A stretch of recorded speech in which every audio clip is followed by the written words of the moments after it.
We didn't get to hear from him on the show yesterday, but Marca is saying that Enrique Riquelme has announced Erling Haaland, saying that he would be his new signing if he were to be made president. Well, his father and his representative, Rafaela Pimenta, have made a joint statement saying, all very entertaining, but not true. We wish all the best for both candidates in the Real Madrid elections. Enrique Riquelme, on promising to sign Erling Haaland, has this to say: I signed a legally binding, notarized, documented guarantee that I'll sign Erling Haaland. I've spoken to Haaland directly and I've spoken with his inner circle. He will join Real Madrid if I'm elected on Sunday. Denial, it's normal. It's an election. There are two candidates. No one is guaranteed to win, and they have to protect the player. It seems normal to me. Remember the Figo case? Figo himself said in all the media outlets that he wasn't coming. I understand this. I don't take it personally. It's part of the world of sports, the world of football, and it's totally fine. Oh, I mean, Alex, is it totally fine?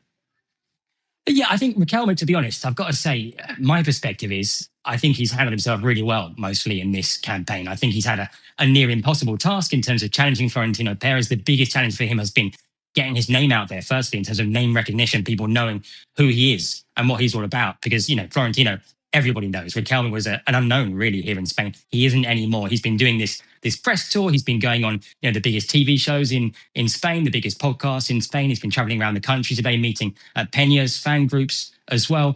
Like I said, I think he's handled it pretty well in terms of the strategy of the campaign, the names he's put out there. I think he's chosen wisely in terms of club legends like Raul, like Fernando Hierro, like Iker Casillas, who he said that would be part of his team as well. And then in terms of the big signings, the big names, I don't think he gets much bigger than Erling Haaland and Rodri.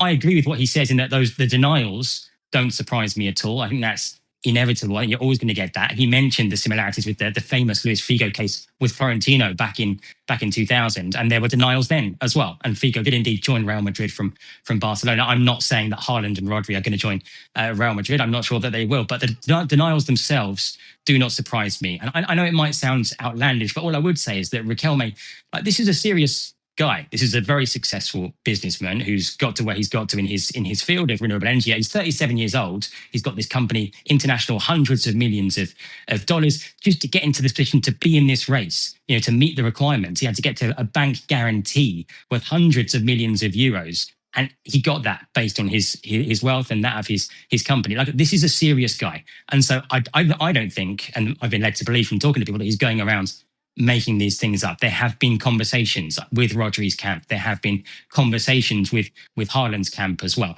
Now, all of that said, I don't think he's going to win. I think Florentino Perez is going to win, but I think Riquelme's put himself in a very strong position for the post-Florentino era, whenever that is. If it's in 4 years' time or sooner or later, I think he's put himself in a really good position. And I think almost everything that he's said, with one or two missteps, I think have been the right things. That's what I was going to ask, Alex, if there was any scenario where he was going to win, because otherwise we just keep batting this around the houses, don't we? I'm going to sign him, I'm going to sign him. At the end of the day, it's very much a moot point if Florentino Perez is going to be the president again. So as Alex said, maybe there's a longer game here for this particular guy. But yeah, that's the big one for me. I mean, I think it was just pointless having a discussion about it if Florentino Perez is a 90% chance I've going to win it, unless there's a big surprise comes up, I don't know. I don't know how all this operates. To be honest, I'm fed up with this crap about Spain. Honestly, just get on with it. It's like, I've got the World Cup to think about, Shaq. Yeah, and we know you can't wait for that. Let's talk about... I'll sign him and I'll sign him and I'll sign him. Florentino Perez, who did put out on the Florentino 2026 campaign, Alex, the video of Jose Mourinho saying "sí." Let's talk about the reaction to Mourinho being announced here from the other side of the party. And yeah, there was another video today from Florentino's camp based around that famous Mourinho press conference, the por qué, the why press conference after they were beaten by Barcelona in the Champions League all those years ago. And Mourinho came out in one of the most famous presser appearances ever at the Bernabeu and sort of talking about why Barcelona, in his mind, always got these games and these decisions going their way. And it was a spin on that, saying basically, why have we chosen Jose Mourinho? And it talked about his leadership, his competitiveness, the trophies that he's won, how he defended Real Madrid in the past. It's something we've talked about before. I know that Sid Lowe's talked about it as well, but it really does feel like this appointment is based around nostalgia for the past, for the previous Mourinho era, which was a long time ago, from 2010 to 2013.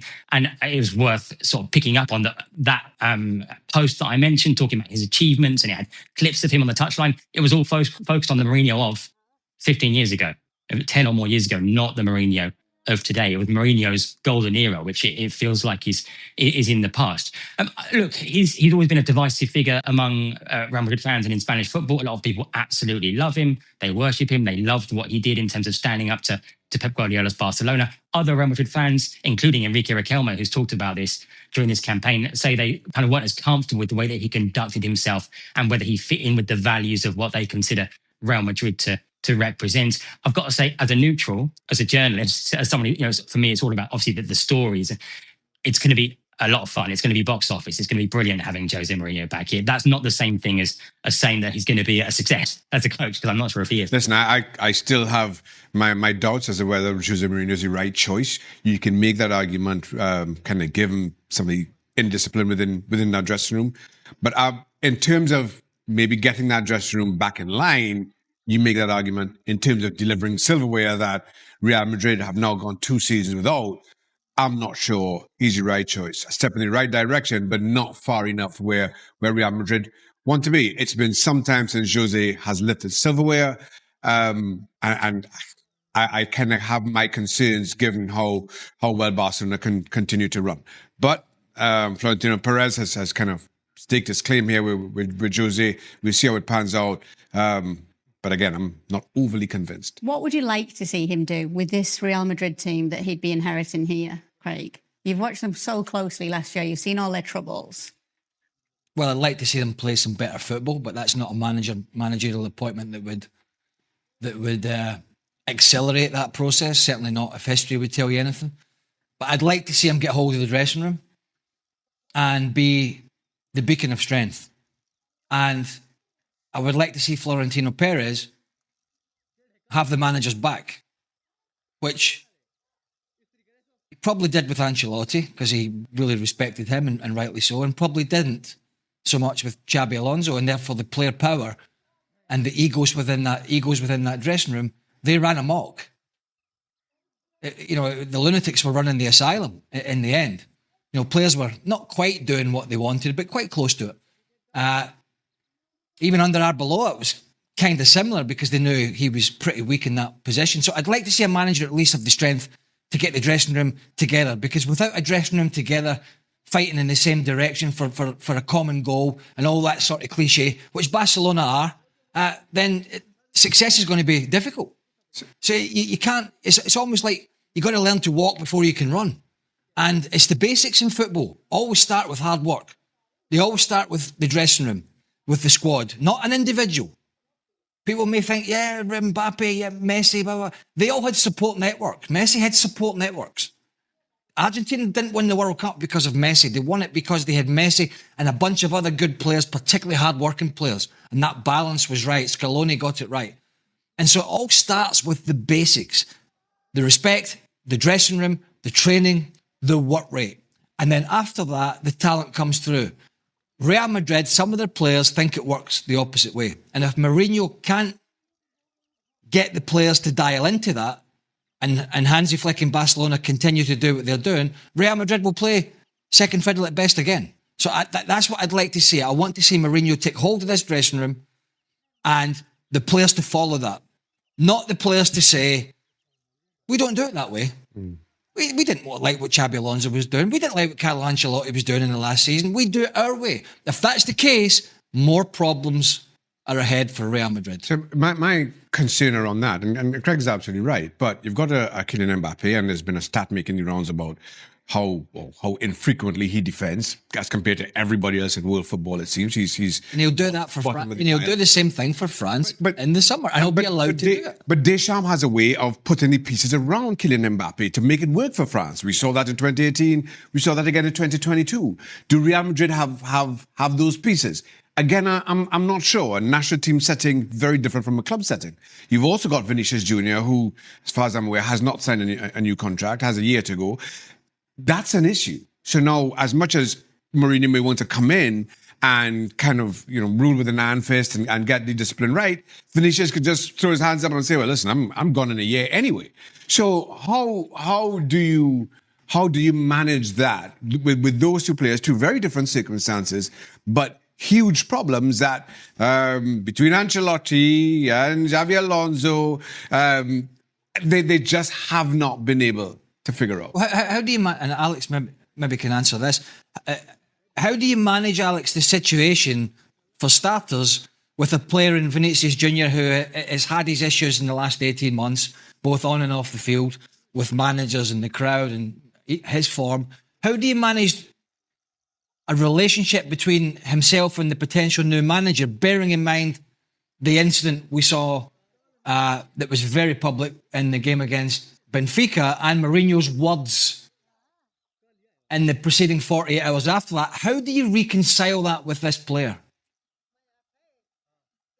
I think it's difficult, and the Vinicius Junior situation is incredibly delicate, given he's coming up to having just 1 year left in his contract. We've been told there'll be nothing done until after the World Cup. It's the World Cup in which Vinicius could start for Brazil. He could strengthen his hand in those negotiations. He could flop with Brazil and potentially weaken his hands, and Real Madrid have a decision to make. I think that despite all that happened in terms of that confrontation around the Benfica game, I think that Jose Mourinho would love to be able to count on Vinicius Junior.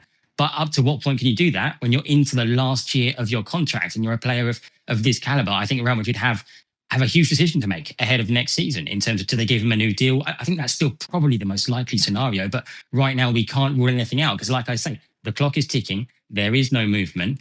All the noises from Florentino Perez, for example, during this campaign have been, I would like Vinicius Junior to stay. But that's all he said. I would like him to stay. He hasn't said he will stay. Any updates so far on Florentino Perez tonight, Alex? I should say, so as we're speaking, he's live on Spanish TV. He's on the TV set that's next to me. I can't do justice, Kate, to what this program is that he's appearing on. It's not something I tend to watch. It's a show that I'm told deals with unexplained kind of mysteries, unsolved cases, UFOs. There are a lot of jokes that we could make that we probably shouldn't, but Florentino Perez is live on that show right now being interviewed. It's a problem that lasts 3 hours. I just checked the TV guide. He's still talking. He has said that he will sign Denzel Dumfries, the Inter wing back who had been trailed in the last few days. So that's the second signing that he has sort of made official for his campaign alongside Ibrahima Konate. He's talked about signing a star, talked about signing a midfielder. But as I talk to you right now,